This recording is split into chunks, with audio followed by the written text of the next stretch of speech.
और आवे ना नहीं फटी आई गाय मारी है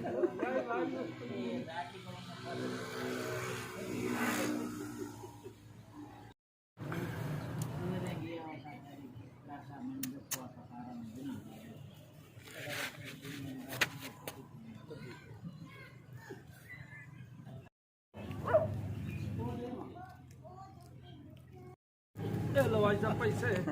ये मोड़ा सौ शुगर गलेंदा भी हां हां ये लो